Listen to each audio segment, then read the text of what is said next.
بسم الله الرحمن الرحيم. الحمد لله رب العالمين والعاقبة للمتقين والصلاة والسلام على سيد الأنبياء والمرسلين سيدنا وحبيبنا وحبيب رب العالمين محمد وعلى آله وأصحابه ومن هدى بهديه إلى يوم الدين. احادیث مبارکہ اس کے جو علوم ہے اس علوم کو تین حصوں میں منقسم کیا جا سکتا ہے. ایک تو وہ علوم جس کا تعلق علم حدیث کے متن سے، دوسرے وہ علوم جس کا تعلق علم حدیث کی سند سے، اور تیسرا وہ علوم جس کا تعلق علم حدیث کو روایت کرنے سے، علم حدیث کو روایت کرنے سے. تو سب سے پہلے وہ علوم جس کا تعلق علم حدیث کے متن سے، وہ کون کون سے ہیں؟ تو فرماتے ہیں کہ وہ علوم جس کا تعلق علم حدیث کے متن سے ہیں وہ مندرجہ ذیل ہے. اس لیے کہ عام طور پر طالب علم علم حدیث تو پڑھتا ہے مگر اس کو اس بات کی تمیز نہیں ہوتی کہ متن اور سند اور روایت ان دونوں اور ان تینوں چیزوں میں کیا فرق ہے، اور اس اعتبار سے وہ علم حدیث کو سال بھر جب پڑھتا ہے تو کس طریقے سے وہ علوم حدیث کو سمجھ سکتا ہے. تو سب سے پہلے متن سے متعلق جو علوم ہے وہ یہ ہے. نمبر ایک، متن سے متعلق علوم میں سب سے پہلے علم حدیث کے متن کو اس طور پر جاننا کہ وہ متواتر ہے، خبر عزیز یا مستفیض ہے، یا خبر واحد ہے. اس اعتبار سے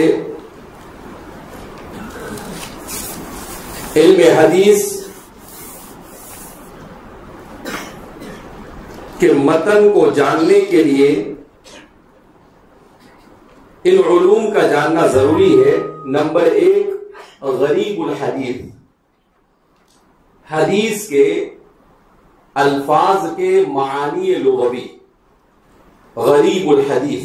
نمبر دو، اسباب ورود الحدیث، جیسے قرآن کریم میں اسباب نزول ہے اس طریقے سے احادیث مبارکہ میں اسباب ورود حدیث. نمبر تین، ناسخ الحدیث و منسوخہ. نمبر چار، محکم الحدیث و مختلف الحدیث. نمبر پانچ، مشکل الحدیث. نمبر چار، محکم الحدیث و مختلف الحدیث.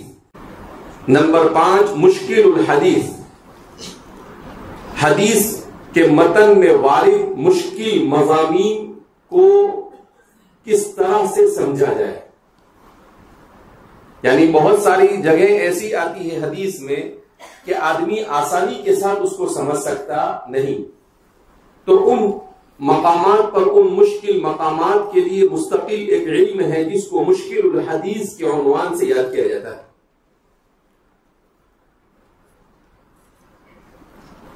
نمبر 6، زیادت الثقہ، ثقہ راوی کی طرف سے دوسرے ثقہ راویوں کے مقابلے میں اگر کوئی اضافہ ہے، زیادت الثقہ.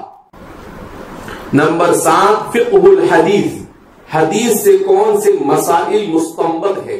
نمبر 8، الروایت بالمعنی، علم الروایت بالمعنی، تو یہ وہ علوم ہے کہ متن کو سمجھنے کے لیے ان علوم کی بنیادی معلومات کا ہونا ضروری ہے، تب جا کر آدمی علم حدیث کے متن کو، متن کا مطلب کیا ہے؟ جیسے انما الاعمال بالنیات وانما لكل امرئ ما نوى فمن كانت هجرته الى الله ورسوله فهجرته الى الله ورسوله ومن كانت هجرته الى الدنيا يصيب او امرأة ينكحها يصيبها او امرأة ينكحها فهجرته الى ما هاجر اليه. تو یہ پورا متن حدیث ہے.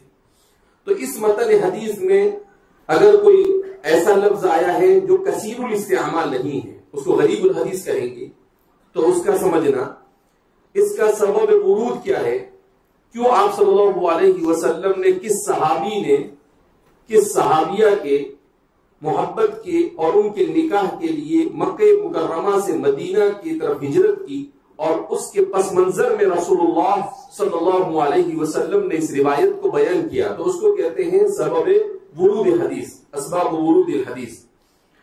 یہ ناسخ ہے یا منسوخ ہے؟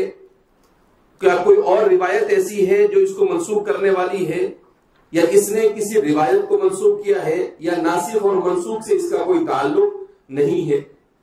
یہ محکم ہے یا مختلفی ہے، یعنی اس میں جو بات بیان کی گئی ہے وہ محکم ہے، یا اس میں اس کے معنی کو سمجھنے اور سمجھانے کے سلسلے میں حضرات محدثین کا اختلاف پایا جاتا ہے. اسی طریقے سے اس میں کوئی ایسی جگہ ہے جو مشکل ہے، تو اس مشکل مقام کو حضرات محدثین نے کس طرح سے حل کیا؟ زیادت الثقہ، کہ اس روایت کو مختلف راویوں نے بیان کیا ہے، تو کیا سب نے ایک جیسا بیان کیا ہے، یا کسی راوی کی روایت میں جو ثقہ راوی ہے مگر اس میں کوئی اضافہ ہے متن میں. اسی طریقے سے فقہ الحدیث، کہ اس حدیث سے کون کون سے مسائل فقہیہ مستنبط اور مستخرج ہوتے ہیں، کون کون سے مسائل کا علم ہوتا ہے. اسی طریقے سے یہ حدیث روایت باللفظ ہے یا روایت بالمعنی ہے. اگر روایت باللفظ ہے تو کوئی مسئلہ نہیں، لیکن اگر وہ روایت بالمعنی ہے تو روایت بالمعنی ہونے کی صورت میں کیا ان تمام کے تمام اصول و ضوابط کی رعایت کی گئی ہے جن اصول و ضوابط کو روایت بالمعنی کے لیے ضروری مانا گیا ہے؟ تو اس طریقے سے متن حدیث کو سمجھنے کے لیے ان تمام کے تمام علوم سے واقفیت کیا ہے؟ ضروری ہے، تب جا کر آپ حدیث کے متن کو صحیح سمجھ سکتے ہیں. ہمارے یہاں پر عام طور پر علم حدیث کے پڑھانے کا جو مزاج ہے وہ بڑا عجیب و غریب ہے. اس میں عام طور پر حدیث میں صرف مسائل فقہ الحدیث پر فوکس کیا جاتا ہے، اور اس کے علاوہ دیگر تمام کے تمام امور سے اجتناب کیا جاتا ہے. حدیث پڑھ کر بھی ہمیں ایسا سمجھ میں آتا ہے کہ ہم حدیث نہیں پڑھ رہے ہیں بلکہ کوئی فقہ کی کتاب پڑھ رہے ہیں. حدیث کے سبق میں جا کے بیٹھے تو ایسا لگتا ہے جیسے ہدایہ کا سبق ہو رہا ہے کہ بھئی یہ ہمارا مستدل ہے، یہ شوافی کا مستدل ہے، اگر یہ شوافی کا مستدل ہے تو ہمارا مستدل کیا؟ ٹھیک ہے، وہ بھی ایک ضرورت ہے، مگر ایسی بھی ضرورت نہیں ہے کہ فنی تمام کے تمام مباحث کو چھوڑ کر صرف اسی پر فوکس کیا جائے. کچھ لوگ حدیث پڑھاتے ہیں تو اس میں صرف تصوفی بیان کرتے رہتے ہیں کہ بھئی تصوف کا یہ مسئلہ، ٹھیک ہے، وہ بھی ایک بحث ہے کہ تزکیہ نفس یہ بھی انبیاء کرام علیہ السلام کے مقاصد بعثت میں سے ہے، لیکن اس کے دیگر فنی پہلوؤں کو سامنے نہ رکھنا بہرحال یہ بھی اس کتاب کے ساتھ اور فن حدیث کے ساتھ اور علم حدیث کے ساتھ ایک طرح کی زیادتی ہے. تو اس لیے یہ کتاب مجھے بڑی اچھی لگی کہ انہوں نے متن، سند اور روایت کے اعتبار سے کن کن علوم کا جاننا ضروری ہے ان علوم کی طرف اشارہ کیا، تاکہ متن کو سمجھنے کے لیے ہم ان علوم کی طرف توجہ دیں، سند کو سمجھنے کے لیے کن علوم کی ضرورت ہے ہم اس کی طرف توجہ دیں. اگر استاد بتاتا ہے تو اچھی بات ہے، اگر استاد نہیں بھی بتاتا ہے تو عام طور پر بہت ساری چیزیں حاشیے کے اندر میں کیا ہے؟ مذکور ہے. لہذا طلبا کو کوشش کرنی چاہیے کہ اس کے حاشیے کو کیا کرے، حل کرے، خاص طور پر جو ذہین طلبہ ہے انہیں اسی انداز میں کہ وہ عربی شروحات کو بھی دیکھ سکتے ہیں. حاشیہ اتنے پیارے حاشیے ہیں ہمارے سیاہ ستہ، اور اس کے اوپر جو حاشیے لکھے گئے ہیں وہ تمام کے تمام شروحات کا نچوڑ اور خلاصہ ہے. اس کے بعد آدمی کو اور کسی چیز کی ضرورت نہیں ہوتی ہے. لہذا اس بنا پر مجھے مناسب معلوم ہوا کہ آپ کے سامنے متن حدیث اور سند حدیث اور روایت حدیث سے متعلق جو چیزیں ہیں وہ بیان کر دی جائے. دوسرے نمبر پر سند سے متعلق علوم.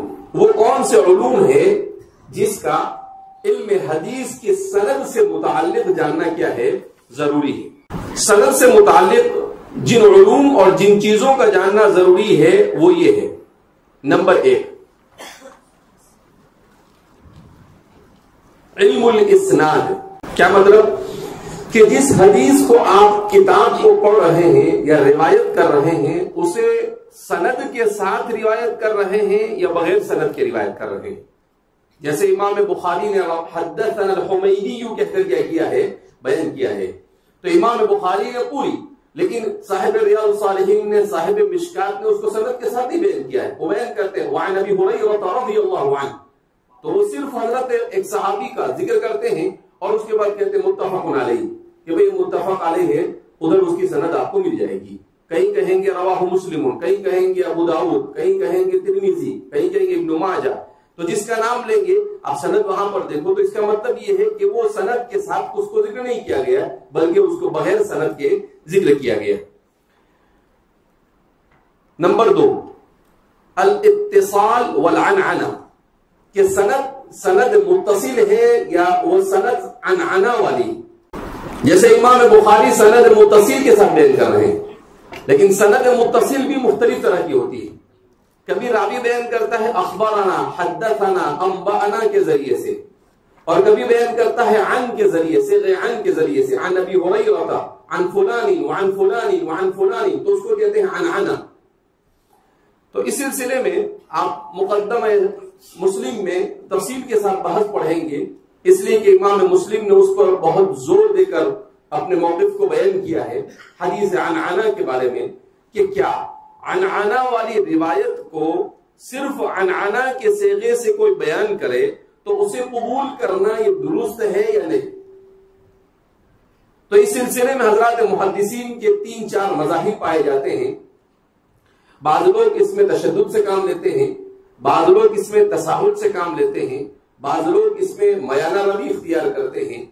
امام بخاری رحمۃ اللہ علیہ نے اپنی کتاب میں عنعنہ سے روایت کرنے کے سلسلے میں اس اصول کو پیش نظر رکھا ہے کہ عنعنہ سے روایت کرتے ہیں مگر اس شرط کے ساتھ کہ راوی اور مروی عنہ دونوں کا ایک زمانے میں ہونا اور دونوں کے لقاء کا ثبوت ضروری. اگر ایسا ہے تو وہ بیان کرتے ہیں صرف بخاری میں، کیونکہ امام بخاری کی اور بھی مزید کتابیں ہیں، التاریخ الکبیر وغیرہ اور بھی بہت ساری کتابیں ہیں، تو ان کتابوں میں اس کا التزام نہیں کیا. البتہ یہاں پر آپ نے اس کا التزام کیا ہے بخاری شریف کے اندر میں کہ آپ ایسے ہی راوی سے روایت کو عنعنہ کے ذریعے سے بیان کرتے ہیں جہاں پر زمانہ بھی ایک ہو اور ثبوت لقاء بھی ہو. امام مسلم کے یہاں پر ثبوت لقاء ضروری نہیں، اتحاد زمان کافی ہے. کہ اگر زمانہ ایک ہے کہ بھئی ایک راوی ہے، اس کا زمانہ ہے کہ وہ سن ہجری 110 سے لے کر سن ہجری 180 تک زندہ ہے، اور ان سے عنعنہ کے ذریعے سے روایت کرنے والے ہیں، ان کا ہے کہ وہ سن ہجری 120 یا 125 سے 180 تک کے زندہ ہے، تو دونوں کا زمانہ ایک ہو گیا.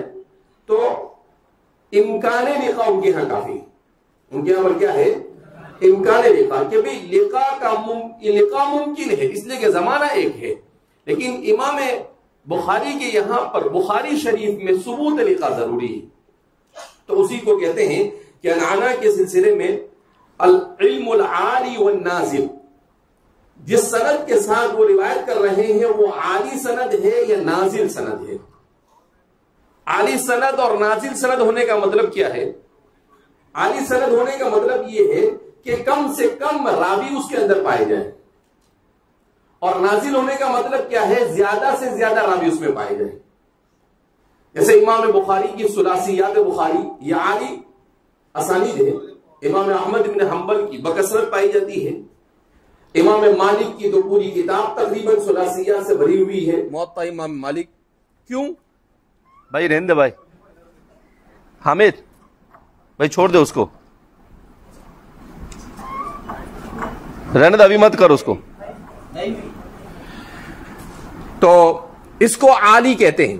نازل کا مطلب کیا ہے کہ سند کو روایت کر رہے ہیں مگر اس میں 3 کے بجائے 5 7 8 راوی پائے جائے تو اس کو نازل کہتے ہیں. دوسرے کسی نے اس کو 4 واسطوں سے بیان کیا ہے تو وہ کیا ہو جائے گی؟ عالی ہو جائے گی. کسی نے اس کو 3 سے کیا ہے تو وہ اور مزید عالی ہو جائے گی. تو فرماتے ہیں کہ سند کا اس طریقے سے جاننا بھی کیا ہے؟ ضروری ہے. نمبر 3، طبقات روات. جو راوی بیان کر رہا ہے وہ کس طبقے سے تعلق رکھتا ہے. اب ان طبقات کو بھی مختلف حصوں میں تقسیم کیا گیا ہے. صحابہ کا طبقہ، تابعین کا طبقہ، تبع تابعین کا طبقہ، ان کے بعد والوں کا طبقہ. تو وفات کے اعتبار سے ایک طبقہ ہوتا ہے اور ایک طبقہ ہوتا ہے ثقہ اور عدم ثقہ ہونے کے اعتبار سے. تو فرماتے ہیں طبقات روات کا جاننا بھی ضروری ہے. اسی کی ضمن میں آتا ہے روایت الاکابر عن الاصاغر.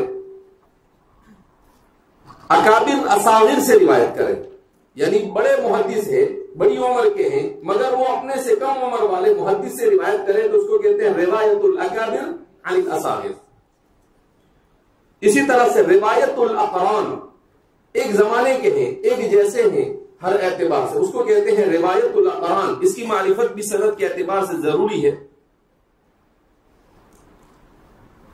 اسی طریقے سے المبہم من الروات، راوی یہ مبہم ہے یا واضح ہے. کبھی ایسا ہوتا ہے کہ راوی کے سلسلے میں راوی کا نام بھی وہی، راوی کے والد کا نام بھی وہی، اس کا قبیلہ اور خاندان بھی وہی. تو اب مسئلہ ہو جاتا ہے تو پھر دیکھنا پڑتا ہے کہ زمانہ کون سا ہے. زمانے کا پتہ چلے تو پھر تحقیق کی جاتی ہے کہ اس نام کے اس راوی نے کس کس سے لقاء کیا ہے، کس کس سے روایت کیا ہے. تو یہ ابہام دور ہو گیا تو ٹھیک ہے، اگر ابہام دور نہیں ہوا تو پھر تو کہیں گے کہ راوی مبہم ہے. اس راوی کے بارے میں دو ٹوک انداز میں کچھ کہا جا سکتا نہیں ہے.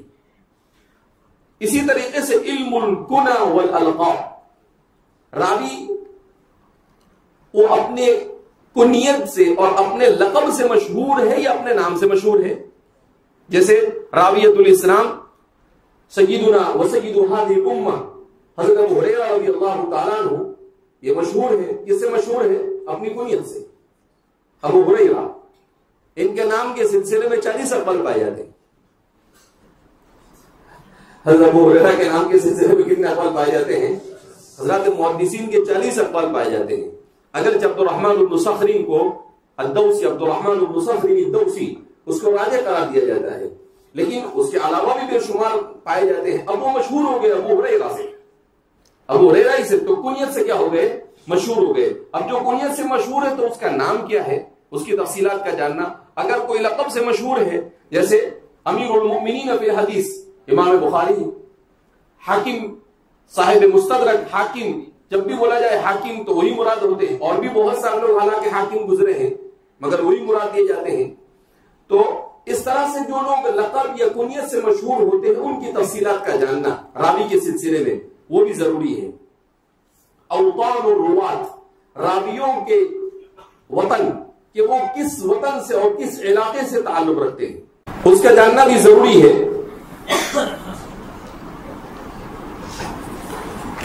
اسی طریقے سے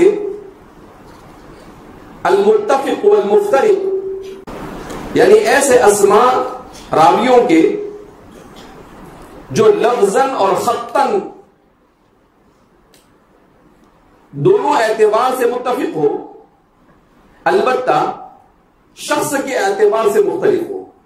جیسے الحارث بن النعمان، اب اس نام سے 3 راوی، اب سب کا نام ہے حارث بن النعمان، الحارث بن النعمان، الحارث بن النعمان، تو اس کو کہیں گے المتفق کہ بھئی تینوں کا نام حارث بن النعمان. البتہ جب آگے بڑھیں گے تو الحارث بن النعمان النجاری الانصاری صحابی شہید بدرا، کہ الحارث بن النعمان روا حارث بن النعمان النجاری الانصاری کہاں، تو اب وہاں واضح ہوگا کہ ہاں اچھا یہ صحابی ہے اور بدری صحابی. الحارث بن النعمان بن سالم اللیثی تابعی، تو ان کا نام بھی حارث بن نعمان ہے، مگر جب آگے لیثی آئے گا تو سمجھ میں آئے گا کہ بھئی وہ بدری صحابی نہیں ہے بلکہ یہ تو تابعی ہے. تیسرے ہے الحارث بن النعمان البزاز، ان کا شمار حضرات تابعین کے دور کے بعد کے محدثین میں ہوتا ہے. تو اب تینوں کا نام ایک، مگر تینوں کا زمانہ الگ الگ، ایک تابعی ہے، ایک صحابی ہے اور ایک تبع تابعی اور اس کے بعد کے زمانے کے ہیں، تو تینوں کا نام ایک جیسا. تو یہ ہو گئے المتفق. المفترق، المتفق بولتے ہیں اس کو، لیکن عام طور پر لوگ وہ غلط المشہور ہے، المتفق والمفترق بولتے ہیں، جبکہ حقیقت میں ہے المتفق والمفترق، اس میں فاعل ہے. تو المتفق والمفترق کا کہ اب جب ان کو آگے ان کے ساتھ کنیت لگاؤ تو پتا چلتا ہے کہ بھئی یہ کون ہے، تو پھر وہ المفترق. تو المتفق بالاسماء واسماء آبائهم والمختلف في شخصيته، والمختلف في شخصيته. ایسے ہی الخلیل بن احمد، اب خلیل ابن احمد اسی نام کے 6 راوی. اسی طرح سے ابو بکر بن العیاش، تو ابو بکر بن العیاش اسی نام سے 3 راوی ہیں. محمد بن عبداللہ الانصاری، اس پورے نام کے ساتھ 2 راوی ہیں، ایک رجال بخاری میں سے ہیں اور ایک ضعیف ہے. تو فرماتے ہیں کہ اس طرح کے، اب جیسے انس بن مالک، ہم کیا سمجھتے ہیں کہ انس بن مالک یہ کی، انس بن مالک 10 رجال، انس بن مالک کے نام سے کتنے ہیں؟ 10 لوگ. ان میں سے انس بن مالک النجاری خادم النبی، وانس بن مالک القشیری، وانس بن مالک الاصبحی. امام مالک بن انس بن مالک، تو ان کے والد کا نام بھی انس بن مالک تھا. تو اس طرح سے تو فرماتے ہیں کہ من اتفقت اسماؤہم و اسماء آبائہم و اجدادہم. ایک تو ایسے بھی ہوتے ہیں ان کا بھی نام وہی، باپ کا نام بھی وہی، دادا کا نام بھی وہی. جیسے احمد ابن جعفر ابن حمدان، 4 راویوں کا نام ہے، باپ کا نام بھی وہی، ان کا نام بھی وہی اور دادا کا نام بھی وہی، ایک ہی نام سے احمد ابن جعفر ابن حمدانی. ایک ہے القطیعی، دوسرے ہے البصری، تیسرے ہے الدنیوری اور چوتھے ہے الطرطوسی. چوتھے کہاں کے ہیں؟ الطرطوسی. اچھا، ایک ایسے ہوتے ہیں متفق فی الکنیت والنسبہ، کہ ان کی کنیت اور ان کی نسبت دونوں ایک جیسی ہوتی ہے. جیسے ابو عمران الجونی، 2 راوی ہے، دونوں کا نام ابو عمران الجونی، کنیت بھی اور ایک ہی جگہ کی، لیکن ایک کا نام ہے عبد الملک ابن حبیب ابو عمران الجونی، تابعی ہے، اور دوسرے ہے موسیٰ بن سہل البصری. تو مشہور تو ہے وہ ابو عمران الجونی سے، لیکن ان کا نام ہے موسیٰ بن سہل البصری.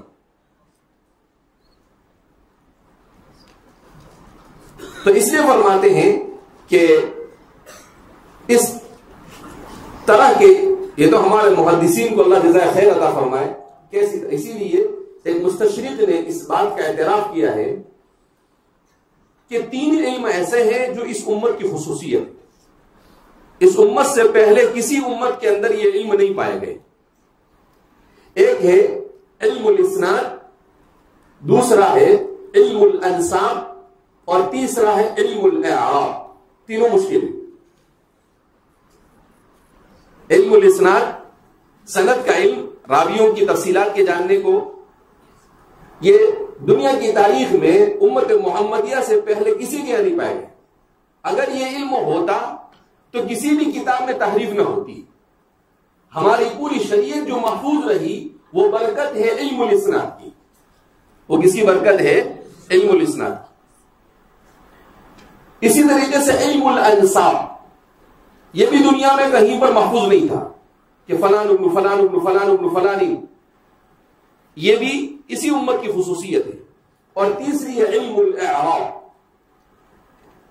کہ اعراب لگائے گئے. ذالک الکتاب لا ریب فیہ، کس پر ضمہ، کس پر فتحہ، کس پر کسرہ، کیوں. نحویوں نے اس کو ہندی کی چندی کیا، اور ہمارے طلبا کو سب سے مشکل علم النحو علم صرف لگتا ہے، جبکہ اس کے بغیر گاڑی نہیں، اسکوٹر بھی نہیں، اور سائیکل بھی نہیں چل سکتی. علوم اسلامیہ کو علم نحو اور علم صرف کے بغیر کام چل سکتا نہیں. تو فرماتے ہیں 3 علم اسی امت کی خصوصیت، دنیا کی کسی امت کے اندر میں یہ علم کا رواج نہیں ہوا. اسی طریقے سے المختلف والمختلف، المختلف والمختلف،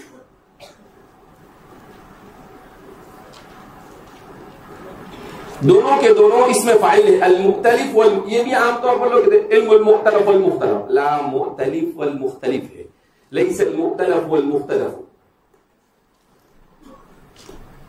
کس کو کہتے ہیں کہ راوی کے نام بھی ایک جیسے ہو، یا راویوں کے القاب ایک جیسے ہو، یا ان کی کنیتیں ایک جیسی ہو، یا ان کے نسب ایک جیسے ہو، صرف خط میں، رسم الخط میں.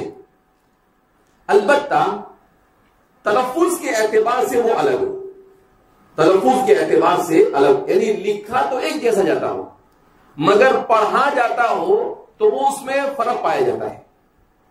جیسے سلام و سلام، ایک جیسا لکھا جائے گا، سلام بھی، اور اگر تشدید نہیں لکھیں گے لام الف کے اوپر تو کوئی بھی اس کو سلام پڑھے گا نہیں، یا دونوں کو سلام پڑھے گا یا دونوں کو سلام پڑھے گا. تو اس کو کہتے ہیں کہ المختلف، ای المختلف فی الخط، المختلف فی الخط والمختلف فی التلفظ، کہ وہ تلفظ میں مختلف ہے. اسی طریقے سے البزاز والبزار، البزاز والبزار بہت معمولی، اگر بہت توجہ سے چشمے والا ہے تو دکھے گی زا ہے یا را ہے، ورنہ وہ بزار کو بزاز اور بزاز کو بزار پڑھ دے گا. اسی طریقے سے ابو الجوزاء اور ابو الحوراء، ابو الجوزاء اور ابو الحوراء. اب چونکہ نقطے اور اعراب وغیرہ تو بعد میں اجمیوں کی سہولت کی برکت سے وجود میں آئے، ورنہ پہلے کوئی نقطہ اور کوئی اعراب ہوتا تھا نہیں. تو فرماتے ہیں ایک جیسا لکھا جاتا ہے، ابو الجوزاء بھی اور ابو الحوراء بھی، لیکن دونوں الگ الگ ہیں. اسی طریقے سے حبان اور حیان، حبان اور حیان. اسی طرح سے حزام اور حرام، حزام اور حرام. اسی طرح سے حسین اور حسین، ایک جیسا لکھا تھا صاد کے ساتھ. حسین بھی ہے بعض راویوں کا نام، اور صاد ہی سے ہے تو ان کا نام ہے حسین ابن عثمان ابن عاصم، اور بعض کا نام حسین ابن المنذر، صاد کی جگہ ضاد. تو اب یہ تین طرح سے پڑھا جا رہا ہے، حسین، حسین اور حوین. تو فرماتے ہیں کہ اس طرح کے اختلاف کا جاننا یہ بھی کیا ہے، ضروری ہے۔ اس سلسلے میں ابن معقولہ کی کتاب ہے، جیسا نام ہے مصنف نے کام بھی ویسے ہی کیا ہے، الاکمال فی رفع الارتیاب عن المختلف والمختلف۔ قرآن کی آیت نہیں ہے، کتاب کا نام ہے الاکمال فی رفع الارتیاب عن المختلف والمختلف، الاکمال فی رفع الارتیاب عن المختلف والمختلف۔ امام ابن حجر اسقلانی کی کتاب ہے تبصیر المنتبہ بتحریر المشتبہ، تبصیر المنتبہ بتحریر المشتبہ۔ یہ کتنی جلد میں معلوم؟ زیادہ نہیں، صرف 9 جلد میں۔ ابھی آپ دیکھو کتنا چھوٹا سا علم ہے کہ حورا اور جوزا، حسین، حسین، حزین، لیکن اس موضوع پر بھی 9 جلدوں میں کتابیں لکھی۔ ایسے خشک موضوع پر بھی کتنی جلدوں میں، 9 جلدوں میں کتابیں لکھی ہیں۔ اسی طریقے سے پیچھے جو گیا ہے اس موضوع پر بھی ہے المتفق والمفترق، اسی عنوان سے خطیب بغدادی کی کتاب کا نام ہی ہے المتفق والمفترق۔ تیسرا علم ہے المتشابہ، قرآن والی متشابہ نہیں، علم المتشابہات وہ الگ ہے، یہ المتشابہ۔ اتنی باریکی کے ساتھ کام کیا ہے۔ کس کو کہتے ہیں المتشابہ؟ کہ راویوں کے نام لفظ اور خط میں متفق ہو، راویوں کے نام لفظ اور خط، رسم الخط اور تلفظ دونوں میں متفق ہو، اور راوی کے والد اسماء لفظاً متفق ہو، خطاً مختلف۔ راوی کے والد کا نام لفظاً متفق ہو اور خطاً مختلف ہو، یا اس کے برعکس، یعنی خطاً متفق ہو اور لفظاً مختلف۔ جیسے ایک راوی کا نام ہے موسیٰ بن علی، دوسرے راوی کا نام ہے موسیٰ بن علی، ایک راوی کا نام ہے موسیٰ بن علی، دوسرے راوی کا نام ہے موسیٰ بن علی۔ اب آدمی کو پتا ہوگا تو وہ علی پڑھے گا، تو اس کو بھی علی پڑھے گا، اور بہت بڑا قلمند ہوگا تو علی بھی نہیں پڑھے گا، اعلیٰ پڑھ دے گا۔ اسی طریقے سے محمد بن عقیل اور محمد بن عقیل، تو دونوں کا نام محمد، لیکن والد کا، ایک کے والد کا نام عقیل اور دوسرے کے والد کا نام عقیل۔ اسی طریقے سے ایک راوی ہے ابو عمرو الشیبانی اور دوسرے راوی ہے ابو عمرو السیبانی، ایک شین سے اور ایک سین سے، ابو عمرو الشیبانی اور دوسرے ہے ابو عمرو السیبانی۔ تو یہ کنیت میں مختلف ہو گئے۔ ایک راوی ہے شریح ابن النعمان، شریح ابن النعمان، اور دوسرے راوی ہے سریج ابن النعمان۔ ایک شریح ہے اور دوسرے ہے سریج، جیم ہا کی جگہ اور شین کی جگہ پر چھوٹی سین۔ ایک راوی ہے عمرو ابن زرارہ اور دوسرے راوی ہے عمر ابن زرارہ۔ ایک راوی ہے ایوب ابن یسار اور دوسرے راوی ہے ایوب ابن سیار۔ ایک راوی ہے ایوب ابن یسار اور دوسرے راوی ہے ایوب ابن سیار۔ اب آدمی توجہ نہیں دے گا تو یسار کو سیار پڑھ دے گا اور سیار کو یسار پڑھ دے گا۔ اس سلسلے میں خطیب بغدادی کی کتاب ہے تلخیص المتشابہ فی الرسم، تلخیص المتشابہ فی الرسم۔ اب اخیر میں رہ جاتے ہیں، کل آئندہ بتائیں گے جو ان کے علوم الروایہ، کہ ایک تو متن سے متعلق، دوسرا سند سے متعلق، تیسرے وہ علوم جو روایت سے متعلق ہے۔